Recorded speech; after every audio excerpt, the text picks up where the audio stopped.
standards and right education system. I'm the former Frankie. Of the Northwest Pass, we really need somebody different. Your career, you're used to winning. Life, it was everything to us. 7 or 8 weeks of two-a-days. They really made me appreciate We're allowed to win. he was coming in and we'd be shooting the whole time. Let's go back real quick to the Enid Walk of Fame. Of course, we have training in confined space. Legitimate, maybe to go a little more. A good safety tip on that, Steve. Putting a hat on and getting out there and doing the job. The television model that you watched growing up. Houston, this is the International Space Station. City Connections begins right now. Hello again. Welcome to City Connections. I'm Steve Kime with the City of Enid. Thank you again for joining us. It is my privilege to talk wrestling. I remember as a kid growing up, there was all kinds of wrestling. But as a kid growing up on Saturday night, there was this announcer in Oklahoma City. He would always close the live wrestling show with, "Watch out for flying chairs." Well, that was Danny Williams at the time. And that was a different kind of wrestling that we're going to talk about today. But I'm just excited to have our guest today, Enid resident Corey Clayton is with us today. Corey has extensive background in wrestling, but let me share with you a little bit about our special guest today here on City Connections. Corey wrestled at Norman High School in the late 1980s, and he competed at Oklahoma State University in wrestling. He also spent at least 22 years as an assistant and head coach at Enid High School and also Tulsa Union High School. And has quite an accomplishment and various championships and so forth. But he's also dedicated a lot of his life to being a tournament director, help young people out. And he's been a tournament director of more than 45 wrestling tournaments. And recently, you may have heard of Corey Clayton's, read something in the newspaper, heard about Corey, but he was inducted into the Oklahoma chapter of the National Wrestling Hall of Fame for lifetime service of wrestling. Very impressive. And then maybe you don't know any of that and you know him as a financial advisor right here in Enid, Oklahoma, because Corey is a financial advisor at Edward Jones. So, Corey Clayton, welcome to the Enid Television Network studios. Appreciate you being here. That's an impressive bio. How did all that happen? Well, it overnight, happened, yeah. Just one day at a time from when I was a little kid. Just got involved in wrestling and kind of took hold of me, and I've always done it, been part of it. Yeah. Well, that definitely leads into, Corey, really my first question right off the bat. How, why, and when did you get involved in wrestling? And you said as a little kid, but let's tell us about the how and why. So you talked, earlier we were talking, you said small world. So I grew up in Altus, Oklahoma. Home of the Bulldogs. Home of the Bulldogs. My dad was in the Air Force. And, I wasn't a great athlete, but we had the high school wrestling coach, who at the time was a guy named Steve Randall. You might know the name. He's a year older than me. Perry High School graduate, right. Was a national runner-up at Oklahoma State. Yeah. And he was the high school wrestling coach at Altus. And he came down and he talked to all the elementary kids about coming out for wrestling and told us why we should do it. And so I went home that day and just told my parents, I'm going out for wrestling. And I don't think they understood what that meant. Sure. And nobody knew what that would lead to. But it consisted of about 2 weeks of practice, and the high school kids coached us, and then we'd have a one-day tournament. And so that's what I did in 5th and 6th grade, and I was 0-2 all my youth wrestling. I didn't win a match, and then when I got into junior high, we finally started getting some success. But for some reason, even though I wasn't very successful at it, it just kind of resonated with me, because I'd go out there and win or lose, it was up to me. And so to get better, I knew I had to work harder. Well, I certainly know about the success or not success on the mat, because growing up in Perry, I did a lot of wrestling as a grade school kid. But it seemed like about the 9th grade, I just kept getting beat, Corey. 7th, 8th, I did okay, but 9th grade, I thought, maybe I should focus on basketball. So after the 9th grade, I went into retirement from wrestling and focused on other sports, including basketball. When was there that time that you thought, maybe I can do this in college? Well, I don't know that, I kind of always wanted to do it in college. I wasn't sure if I was going to be able to do it in college. Probably about my junior year in high school, I knew it was a possibility. I had moved after 8th grade from Altus to Norman. So in 9th grade, I started at Norman High, and my junior year in high school, the Oklahoma University was renovating their wrestling room, and so Coach Abel brought the college kids down to Norman High School, and we got to work out with them for a week or two. And I was wrestling, again, small world. There was a guy named Baron Blakely who was a national runner-up for OU, a Union High School graduate, which is where I went on to coach later, but I got to work out with him for a couple weeks.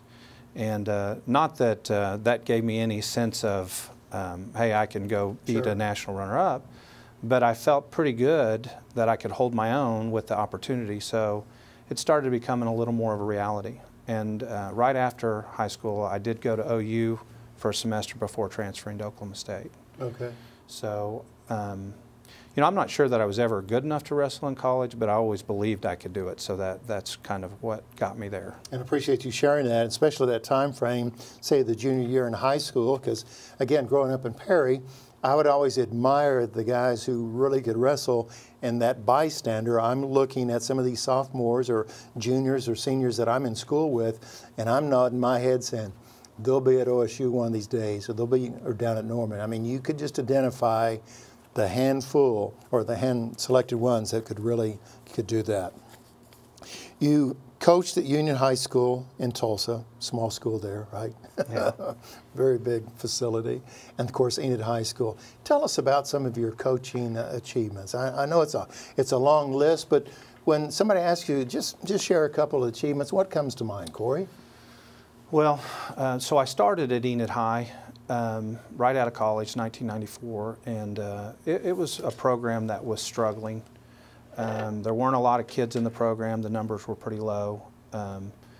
So I feel like in the 5 years we accomplished quite a bit. We grew our numbers from about 20 kids to about 120 kids, 7th through 12th grade.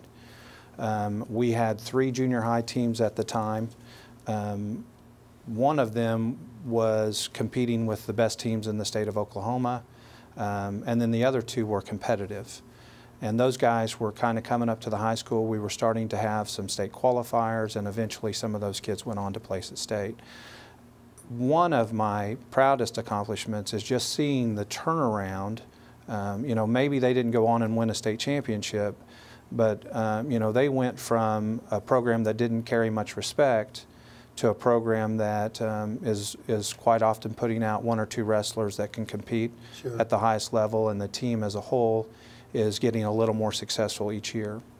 It was a tough decision to leave to go to Tulsa Union, but in 1999 we went there, and I feel like Tulsa Union was actually at a lower state than Enid High School was at the time I went.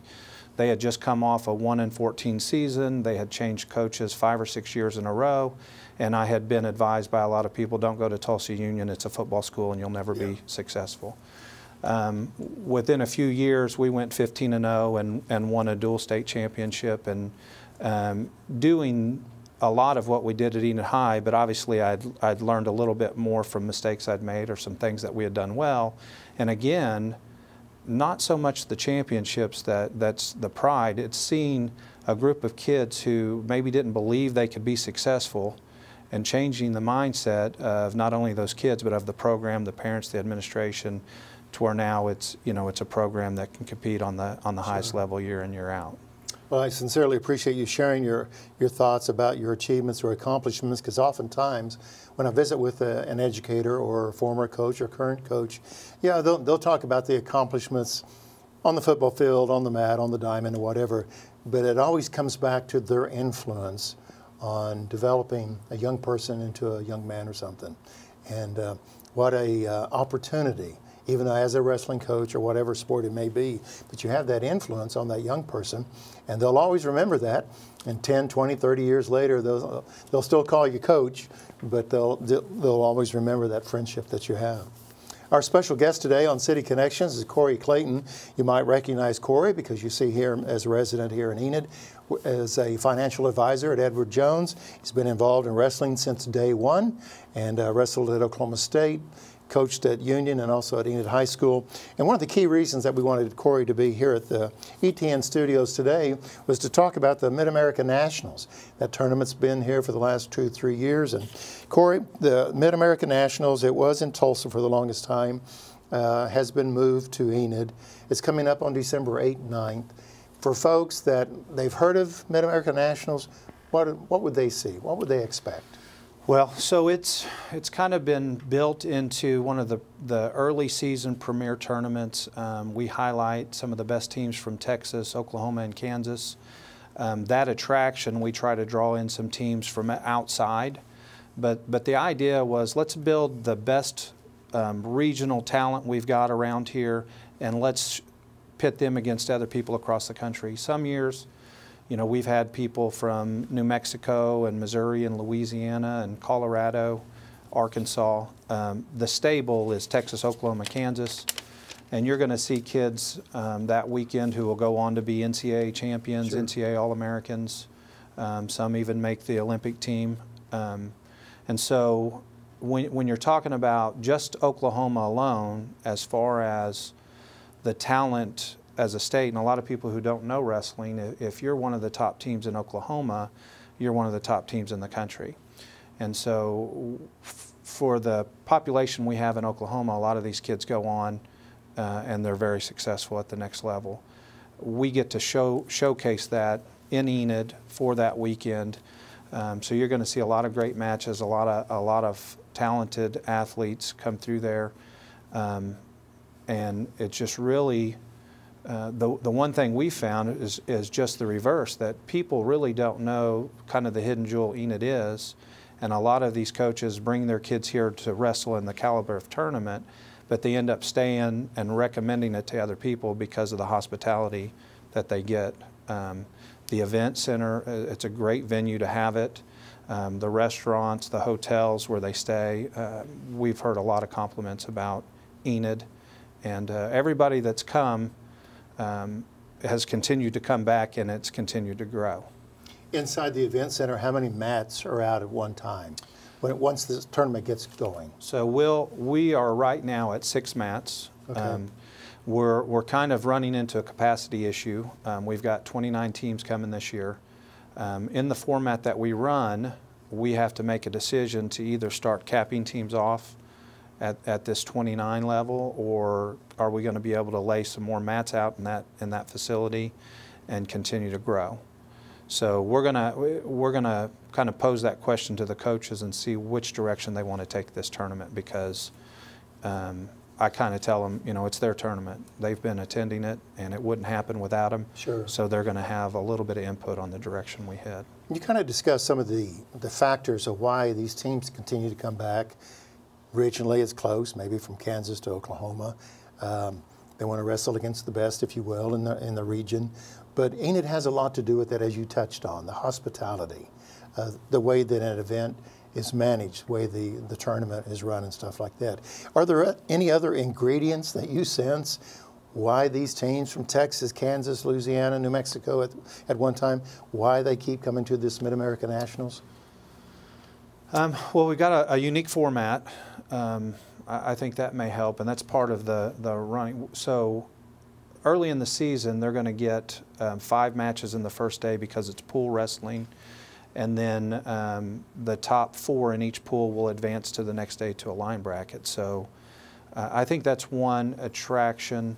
I just think you know, the coaches and the teams have a choice, and if they're not comfortable with the facility or the people who run it, and we have a great group of people that run this tournament. I've got a guy named Jay Gibson who comes up from Norman North and helps. Tom Rowe, who's one of our coaches here, they kind of run the computer and the program. When there's a lot of downtime and it doesn't run efficiently, coaches get upset.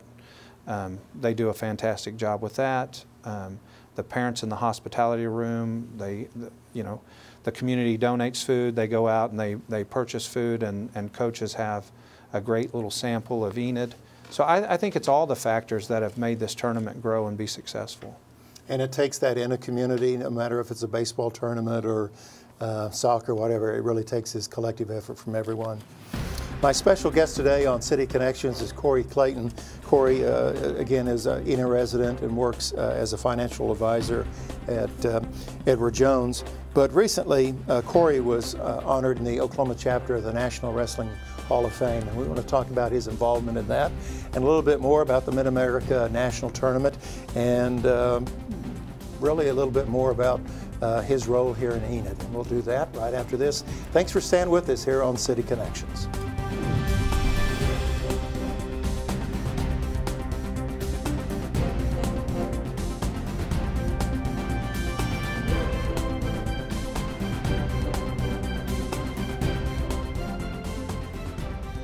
Welcome back to City Connections. I sincerely appreciate you taking time to view our program today. As I often say, it's a real treat to visit with a variety of individuals from Enid and across the state that have a connection with Enid, and also that have really committed their lives to making a difference. And my special guest today, Corey Clayton, is committed to do that as well.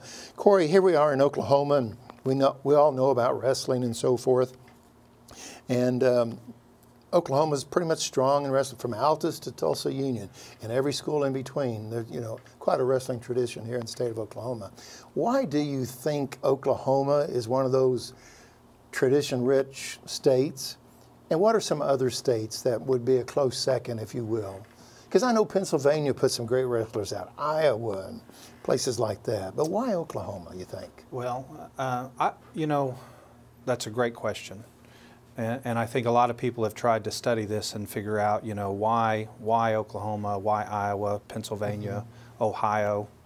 And if you really look at the history or the origin of a lot of those states, it comes from, blue-collar, hard-working people.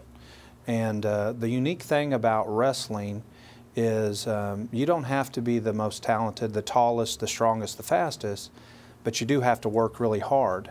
And so I think it just kind of caught hold when it was introduced a long time ago. It attracted that type of people, and we had those type of people in Oklahoma.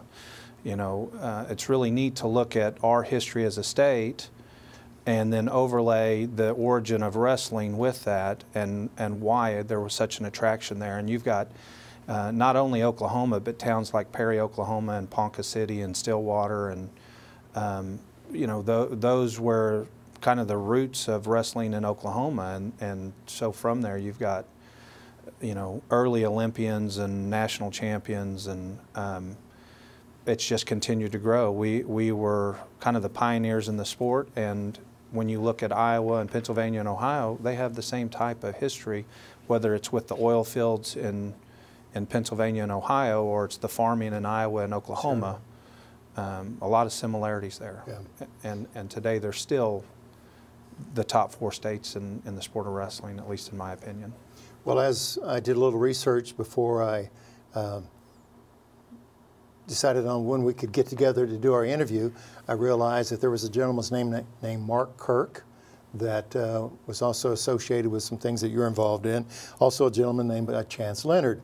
And so these two guys, or at least Mark Kirk, I went to school with. And then I noticed that Mark was getting recognized for something here recently. And then I noticed that Corey Clayton was part of that class as well. So recently, you were honored in the Oklahoma chapter of the National Wrestling Hall of Fame. And I believe the designation was Lifetime of Service. Tell us about that award, and that's impressive, Corey. So what does that mean to you? Well, that's a good question, and thank you. Bruce Campbell, when I first got the award, Bruce Campbell called me and he said, what does it mean to you to get this award?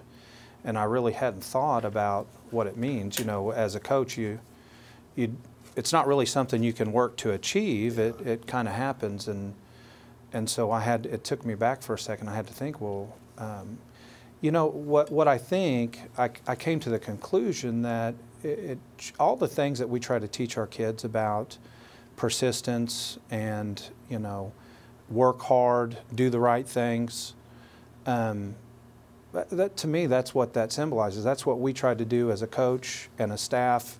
And that award, I'm very honored and humbled by it, but it came about by a lot of people who contributed to my career as a coach and a wrestler. And so them kind of, you know, helping and sharing in the things that we were trying to accomplish and sharing the common goal. But really, it hasn't felt like service. That's what's unique about it. It's because we've tried to use the sport of wrestling as a tool to help young people become successful in life. And so when you're doing that and you've got a bigger vision and a big mission, it's not work. You get up and you're passionate about what you do every day. I've heard individuals say that once they receive some type of accolade, they say, well, it's not really the service at all. It was just lifestyle. It was it's just like breathing. It's just what I do. It's that investment in young people and so forth. Well, people see you here in the Enid community as a financial advisor. Tell us about your role. And my question, after you tell us about your role, is how does this tie into wrestling? Financial advisor / wrestling. So, well. And you can tell us where your office is located. So my office is up on Willow in Heritage Hill Shopping Center. And it's funny you asked that question, the tie-in, because it's a very natural tie-in to me. Because I've spent the last 20 years teaching and coaching people. Although it was the sport of wrestling, today, as a financial advisor, that's exactly what we do. It's a little more important goal than winning a state championship, but it's a very significant goal. So you help people set goals, you know, what's important to them financially. You teach them on the different types of investing, and you help coach them to stay on track to reach their goals. It's the same thing that I've been doing for 20 years. It's just a different sport now, so to speak. Corey, this interview may air for several months here recently, and the Mid-America Nationals may be in the history books as we're visiting and playing this back. So let's go back just for a little bit. Why is you have such a tremendous involvement as a tournament director? Is it just to stay close to wrestling, stay close to young people? Why the tournament director role? Because that's a significant role. It takes a lot of work. Well, it is a way. I mean, wrestling's given a lot to me. We brought this tournament to Enid because we wanted to let the community know that wrestling was in Enid. You know, 20 years ago, 23 years ago, when I came to Enid High as the wrestling coach, the first time I met people, everybody would be like, oh, I didn't know we had wrestling in Enid. And so it was a mission of mine to make people aware that we have wrestling in Enid. And so when the opportunity came to bring this tournament here, I thought, you know, what a great way our young wrestlers can go. They don't have to travel. They can stay right here, see some of the best wrestling in the country. Our wrestlers can compete in it. Our parents can be involved in it, and the community can get to know a little more about it. So that's why we still put this event on here, and my involvement is just a way to give back to a sport that's given a lot to me. You know, I didn't know when we put our first tournament on 23 years ago, I didn't know that I'd be doing, you know, there was a time there where we were doing 4 or 5 tournaments a year, and my assistant coaches they'd be like, oh gosh, another tournament. But it was just, it created opportunity for our kids and the communities. And, you know, if somebody's not putting those events on, then our kids can't compete. Right. Very good. Our special guest today is Corey Clayton, recently inducted into the Oklahoma chapter of the National Wrestling Hall of Fame. I have one more question for Corey, and we'll do that right after this message. Thanks for staying with us on City Connections.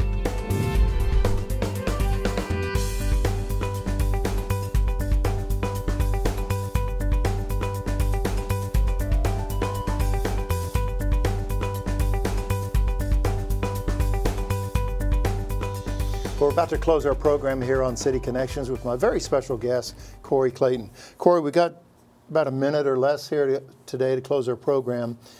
Steve Randall came to your school in Altus and spoke to you about wrestling. My question to you is for a parent or a young person watching this interview today, and they may be in grade school or junior high, even high school, and they're considering sports or wrestling. What word of encouragement would you have for them? Well, you know, the first I'd say get involved, be involved in something. You know, for a multitude of reasons. We know academically students do better when they're involved in activities, whether that's sports or other activities. We know they're happier when they have a purpose. They wake up in the morning and they have something to drive them. It teaches them to overcome adversity regardless of the sport. You're going to have disappointments, setbacks, failures, and to ever be successful, you've got to overcome those things. And so that would be one of the first things that I would say is why not? Why not put yourself out there and give it a try? And the second thing is wrestling in specifically, but all sports, I think, we really don't grow until we really get put in uncomfortable situations. And those uncomfortable situations, we have to make a decision. Are we going to fight through this and grow? Or are we going to let it get the best of us? And so wrestling does an amazing job of that. Dan Gable said, you know, once you've wrestled, everything else in life is easy. It may not be totally accurate, but Dan Gable was the, you know, historic coach from Iowa University, and there are some truths to that. You know, once you've kind of gone through that grind, then you can probably deal with a lot that life throws at you. Corey, you've got a great story to share. Thank you for being here today, and wish you continued success. Thank you for your involvement in molding the lives of young people. Appreciate it very much. Thanks for letting me come. Our special guest, Corey Clayton, Enid resident, also recently honored in the Oklahoma chapter of the National Wrestling Hall of Fame. And go by and see Corey at his office on West Willow. So, again, thank you very much for joining us here on City Connections. I hope you enjoyed our visit with Corey. We'll have more coming your way. And this is Steve Kine with the City of Enid. My pleasure to be the host for the City Connection show. Until next time, make it a great day. Thanks, everyone.